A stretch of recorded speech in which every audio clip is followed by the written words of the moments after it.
హనుమ, ఈ పని వల్ల నీవు నా హృదయంలో చోటు సంపాదించగలిగావు. లక్ష్మణ భరత శత్రుఘ్నులకు ఎలాంటి స్థానం ఉందో నీకు అంతే స్థానం ఉంది. ప్రభు, మీకు సేవ చేయటం నా భాగ్యంగా భావిస్తున్నాను. ధూర్తుడా, నేను నీ మాట వినకుంటే లంక బూడిదయ్యేది కాదు. నువ్వు చెప్పావు గనక నేను తోకకు నిప్పు పెట్టమని ఆజ్ఞాపించాను. మన్నించండి ప్రభు, లంకానగర పరిస్థితికి మీరే కారణం. మీరు సీతను లంకానగరానికి తీసుకుని రాకుండా ఉంటే లంకకు ఈ పరిస్థితి వచ్చేది కాదు. ఇప్పటికీ మించిపోయింది లేదు. మర్యాదగా సీతను రాముని వద్దకు పంపేయండి. ఇలా చేస్తే లంకకు వచ్చిన ఆపదను తప్పించవచ్చు. ఓరి నీచుడా, నువ్వుండేది లంకలో, మాట్లాడేది రాముని పక్షమా? నీకు రాముని పట్ల అభిమానములుంటే నువ్వు అక్కడికే వెళ్ళు. మహారాజా, నీవు నా అన్నవు. మీ నాశనాన్ని నేను చూడలేదు. ఏమన్నావు? ఆ వనవాసి నన్ను నాశనం చేస్తాడా? లంకను నాశనం చేస్తాడా? ఎంత ధైర్యం నీకు? నీకిక్కడా చోటు లేదు. పో ఇక్కడ నుంచి. విభీషణుడు రాముని పాదాల చెంతకు చేరాడు. లక్ష్మణుడు, హనుమ, జాంబవంతుడు, అంగద, నాలుడు, నీలుడు అందరూ సాగర తీరం వద్ద నిల్చున్నారు.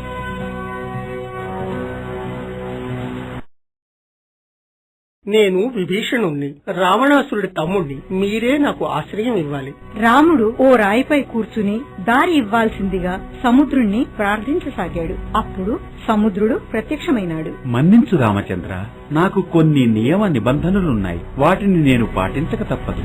కానీ మీ కార్యం పూర్తి కావడానికి నేను ఖచ్చితంగా మార్గం చెబుతాను. ప్రభు, మీ వానర సైన్యంలోని నాలుడు, నీలుడు ఇరువురిని నాపై వారధిని నిర్మించమని చెప్పండి. వానరులంతా సముద్రుని సూచన మేరకు వారధిని నిర్మించారు.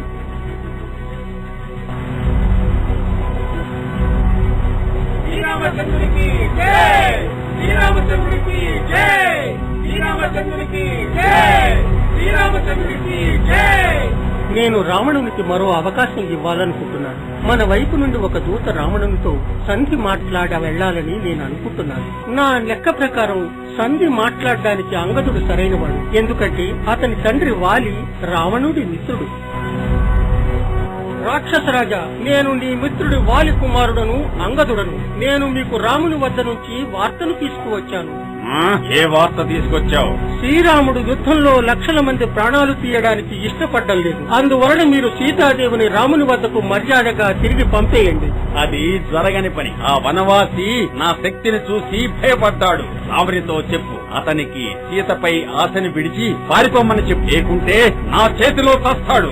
రాక్షసరాజా, మీరు చాలా మూర్ఖంగా మాట్లాడుతున్నారు. మీ చావును ఆపడం ఎవరితరమూ కాదు. ప్రభు, రావణునికి వినాశకాలం దాపురిచ్చింది. అతడు సంధి కంటే సమరానికే ఇష్టపడుతున్నాడు.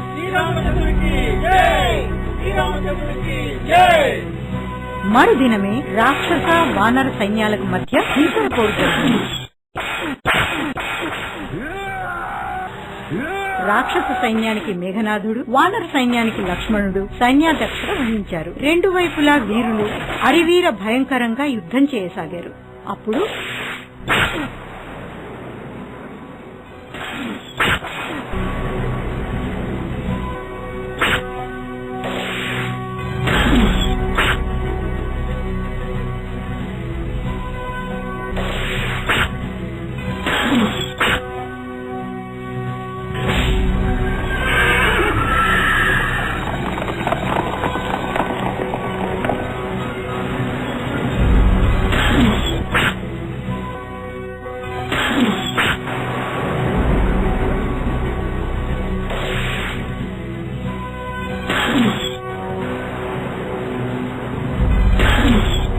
మేఘనాథుడు సంధించిన బ్రహ్మాస్త్రానికి లక్ష్మణుడు గాయపడి మూర్ఛపోయాడు.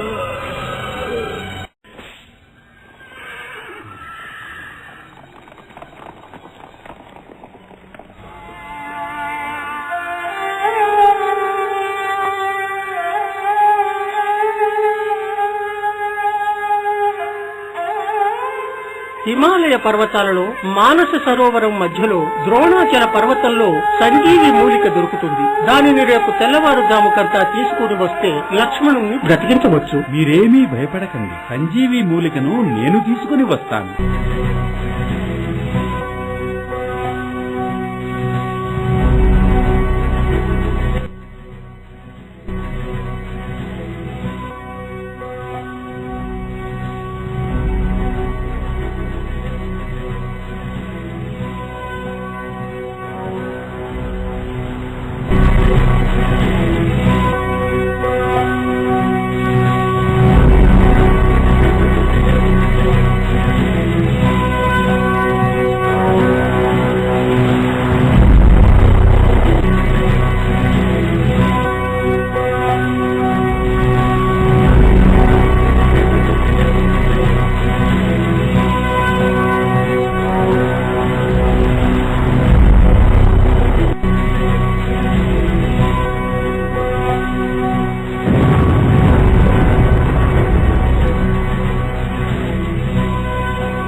హనుమ, నేను నీకు రుణపడినాను. రామ సైన్యానికి రావణ సైన్యానికి మధ్య చాలా రోజులు భీకర యుద్ధం జరిగింది. దానిలో రావణ సైన్యానికి చెందిన చాలా మంది వీరులు, పరాక్రమవంతులు, సైన్యాధ్యక్షులు మరణించారు. మేఘనాథుడు సైతం లక్ష్మణుని చేతిలో మరణించాడు. అలాగే బలశాలి భీకరకాయుడు అయిన కుంభకర్ణుడు సైతం రామునిచే చంపబడ్డాడు.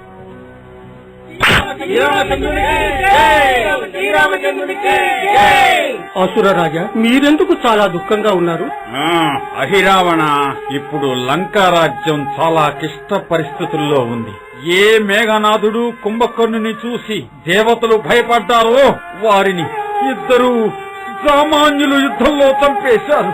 లంకను ఈ పరిస్థితి నుంచి నువ్వే తప్పించాలి. ఆజ్ఞాపించండి ప్రభు. నీవు పెద్ద మాయావివి. నీ ఆకారాన్ని మార్చుకోవటంలో నువ్వు దిట్ట.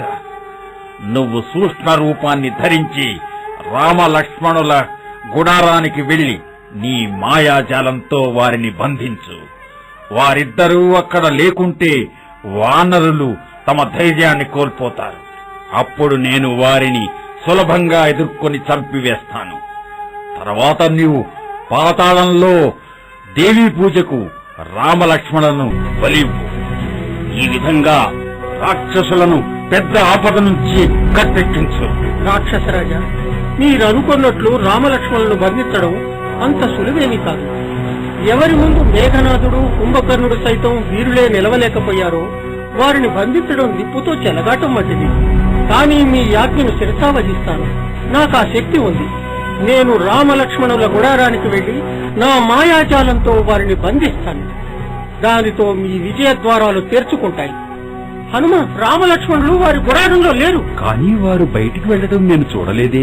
కానీ వారి విల్లంబులు గుడారంలోనే ఉన్నాయే. అయితే ఎక్కడికి వెళ్ళుంటారు? ఏదో మాయ జరిగినట్టుగా ఉంది. ఇప్పుడు మనం యుద్ధం చేయవలసింది రావణునితోనే కదా. శ్రీరాముడు లేకుంటే వానరులు ఉత్సాహంగా యుద్ధం చేయలేరు. అయితే అందరూ నిద్రపోయిన తర్వాత ఎవరైనా గుడారానికి వచ్చారా? నిన్న రాత్రి విభీషణుడు వచ్చాడు. సముద్ర తీరంలో శివధ్యానంలో ఉండటం వలన సమయం గమనించలేదని అన్నాడు. సుగ్రీవుడు తన మిత్రులతో ఆలోచనలో ఉండగా ఇంతలో విభీషణుడు అక్కడికొచ్చాడు. నిన్న రాత్రి మీరెందుకు గుడారానికి ఆలస్యంగా వచ్చారు? మీరేమంటున్నారు? నేను సాయంకాలమే గుడారానికి వచ్చాని, దాని తర్వాత నేను బయటికి వెళ్ళనేలేదు. కానీ మీరు నాతో శివధ్యానంలో ఉన్నట్టుగా చెప్పారు. ఓ, ఇది ఖచ్చితంగా అహిరావణుడి పని. నా రూపాన్ని ధరించే శక్తి అహిరావణుడికి మాత్రమే ఉంది. అతడు తన మాయాజాలంతో రామలక్ష్మణులను మాయ చేసి తీసుకువెళ్లి ఉంటాడు. ఎక్కడికి తీసుకువెళ్లి ఉంటాడు? ఆ మాయావి పాతాళ లోకంలో నివసిస్తూ ఉంటాడు. కాళీమాత దయ వలన అతనికి అన్ని విద్యలు వచ్చు. నేను అహిరావణుని పాతాళ లోకంలో వెతికి పట్టుకుని సంహరించి శ్రీరామచంద్రుని లక్ష్మణుని తీసుకుని వస్తాను.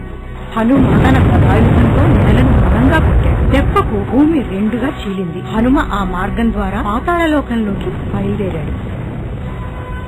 ఈ పాతాళ లోకం రావడానికి నీకెంత ధైర్యం? నిన్నిప్పుడే యమలోకానికి పంపేస్తాను.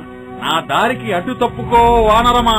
నేను శ్రీరామచంద్రుని కోసం ఒక గొప్ప కార్యాన్ని చేయాలి. నీవు నన్ను ఓడిస్తే గాని లోపలికి వెళ్ళలేవు. నేను హనుమపుత్రుడను. నా పేరు మకరధ్వజుడు. పాతాళలోకం రాజు నన్ను ద్వారపాలకుడుగా నియమించాడు. నువ్వెట్లా హనుమంతుని పుత్రుడివి? నేను అపర బ్రహ్మచారిని. మీరు నా తండ్రి గారా? నా దారి నుండి తప్పుకో. నీవు ఖచ్చితంగా ఏదో రాక్షసమాయివి. నేను నిజమే చెప్తున్నాను తండ్రి. నేను నీ కుమారుడనే. మీరు లంకా దహనం చేసి తిరిగి సముద్రాన్ని దాటేటప్పుడు మీ నుండి చెమట బిందువు ఒక చేప నోటిలో పడింది. ఆ చేప గర్భం నుండే నేను పుట్టాను. ఆ చేప ఎక్కడుంది? ఆ చేపని జాలర్లు పట్టేశారు. అప్పుడే దానిని కోసినప్పుడు దాని గర్భం నుండి నేను బయటకు వచ్చాను. తర్వాత అహిరావణుడు పాతాళలోకంకు తీసుకువచ్చి పెంచి పోషించారు. నీవు నా పుత్రుడివైతే ఏమి? నీవు నా దారి నుండి తప్పుకో. మీరు నన్ను ఓడించి బంధించండి. తర్వాత మీరు లోపలికి వెళ్ళవచ్చు. హనుమ మకరధ్వజుని ఓడించి అతని తోకతోనే అతన్ని బంధించి పాతాళలోకానికి లోపలికి వెళ్లాడు. అక్కడ కాళీమాత విగ్రహాన్ని చూసి దాని వెనుక దాగాడు. అప్పుడు అహిరావణుడు అక్కడికొచ్చాడు. వెంటనే హనుమ గదాయుధంతో అతన్ని సంహరించాడు. అహిరావణుడి మరణవార్త విని రావణుడు కంపించిపోయాడు. కాని అతడు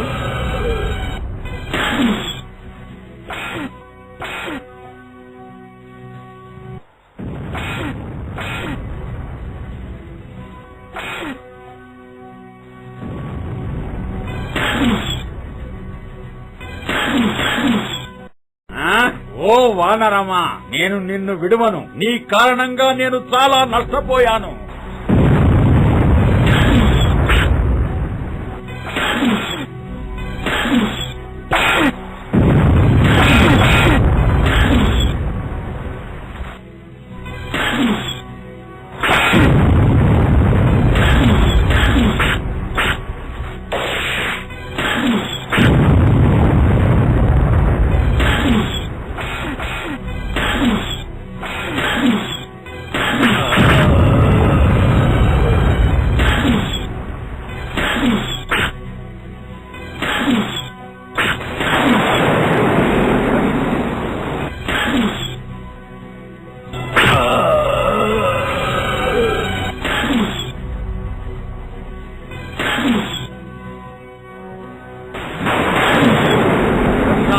రావణుడు అంత తొందరగా చావడు. అతని నాభిలో అమృతం ఉంది.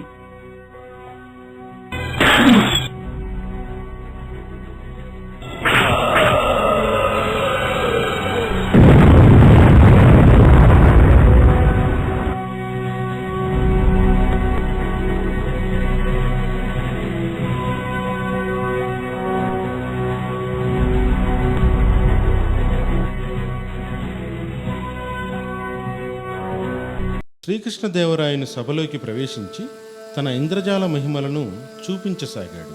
ధాన్యపు గింజల సంచుల్ని బంగారు సంచులుగా, ఫలాలను బంగారు ఫలాలుగా, మొక్కలను త్వరగా ఎదిగేటట్లుగా చేయసాగాడు.